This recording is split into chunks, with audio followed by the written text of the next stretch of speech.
What's up, YouTube? I know it has been way too long since I came and checked in with you guys.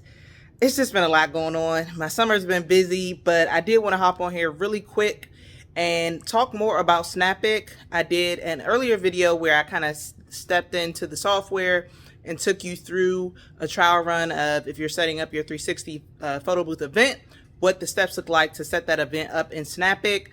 But what I wanted to do today was just cover, once you get that done, when you're actually at the event, you know, what are the steps after that, right? To make sure everything is synced and good to go while you're at the event. And sometimes I even recommend doing this before you get there. Sometimes I'll do it the day before an event or the day or, you know, a couple hours before I get to the event, just to do a trial run to make sure everything is good with all the overlays and things of that nature. But again, never forget to bring your laptop with you, because inevitably things will go wrong. Unplanned mistakes, what have you, will pop up at the least likely time. And you always want to have that laptop ready to go so you can pull that out and make any edits as necessary. Before we get there though, don't forget to like this video. Don't forget to subscribe so you're notified when I come with the heat. And don't forget to comment if there are any other topics, things of that nature that you want me to cover.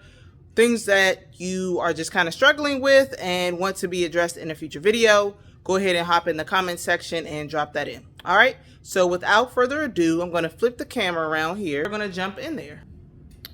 All right. So first things first, I'm hopping on Snappic here in my phone.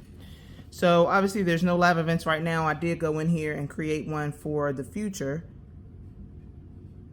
So we have this event here that I have upcoming. And just to make sure you guys can see everything, this is what it would look like inside. Let me change this angle a little bit. So this is what it would look like when you first open up your Snappic event. So a few things that you want to do beforehand. So first thing that I normally do is configure my camera. Automatically generally goes to the front.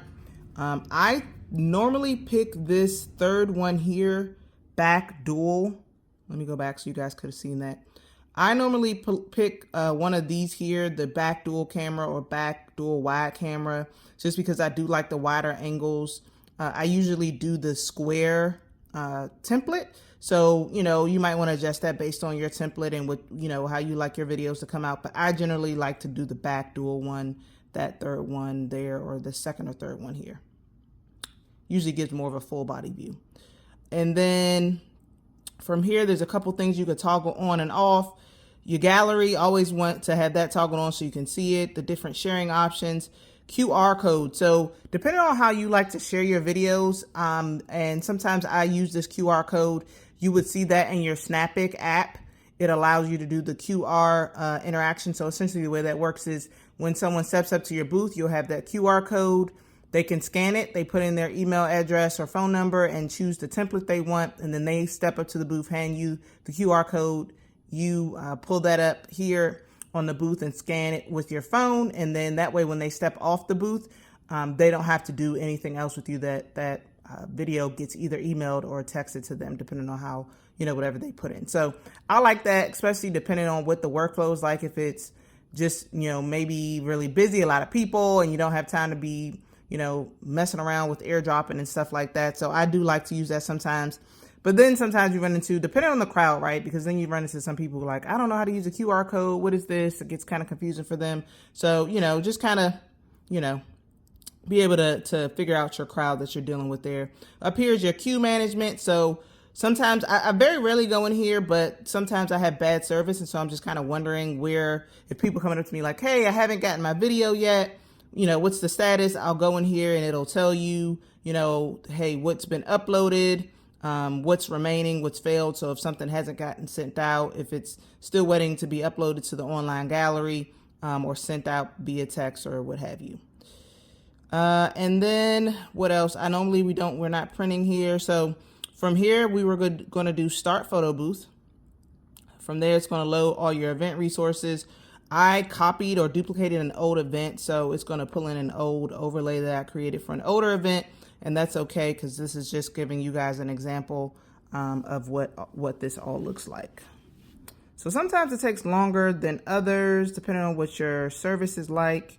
Here, sometimes when you first open it, it will take a little bit to just kind of get all the settings going.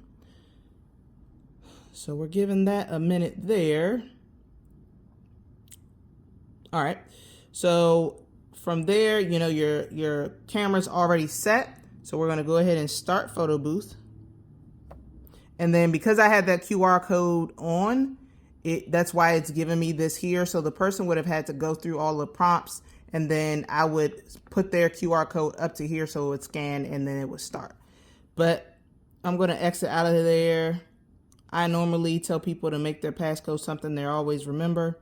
So if you don't want that up there, you would just have to toggle that off. Start photo booth. And then from there, you're going to get to your screen where you can go ahead and get started. So obviously, when you're ready to go, you would go to video. I personally like to give customers a few templates to choose from. So generally, if I'm not doing the QR code, I will just pick a template for them, because I don't, you know, you get into asking them their template will just complicate things. So I normally just, you know, will just evenly distribute the different ones. So from here, I'm going to pick my templates. I'm going with the first one. Initializing your camera. So from there, it is good to go. Make sure everybody is ready on the booth. All the feet, you know, feet are on inside the cabin and all of your passengers are ready for liftoff. So from there, once they're ready, I click this button here. I have my countdown setting to 3.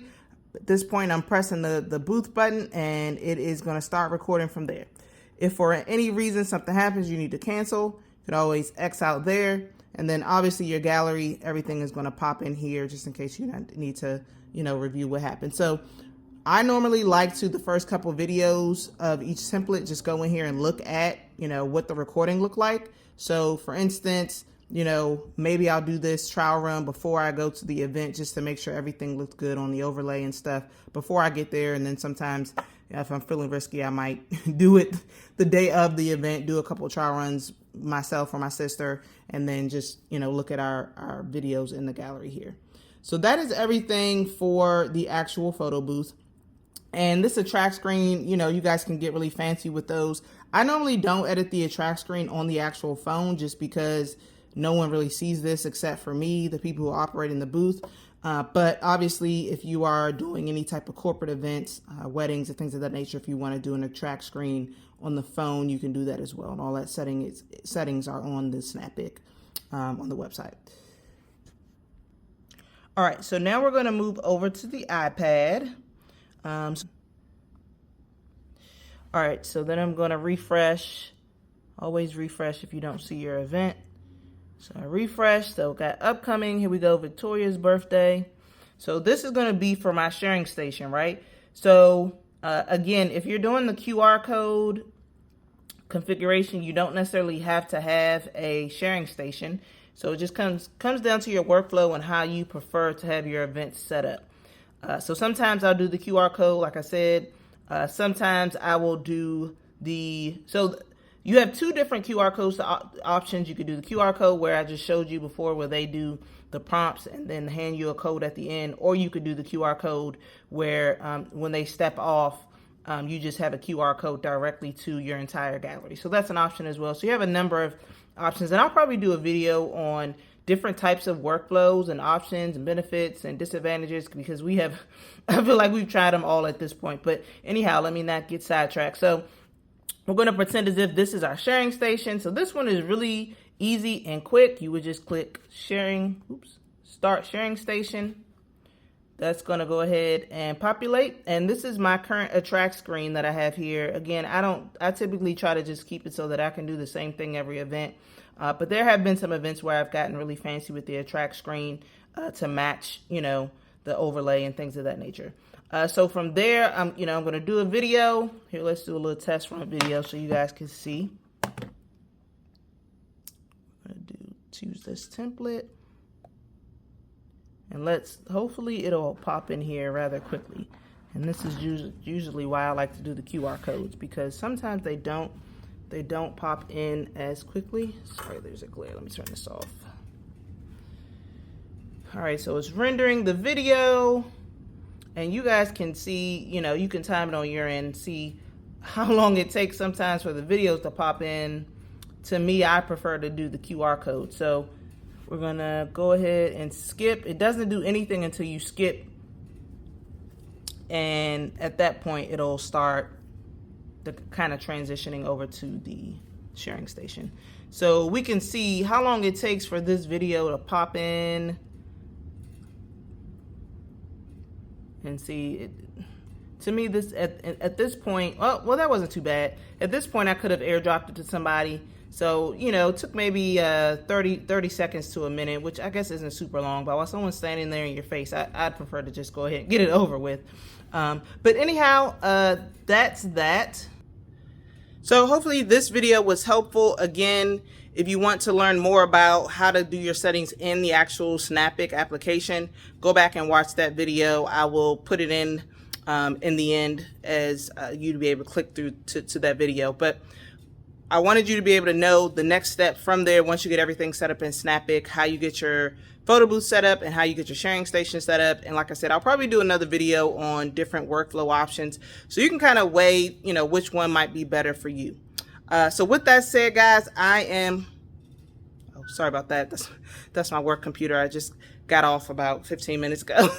It's beeping. But anyway, with that said, you guys, make sure, again, you like, you subscribe, you share, and get in the comments and let me know how your 360 photo booth journey is coming along. All right. Catch you guys later.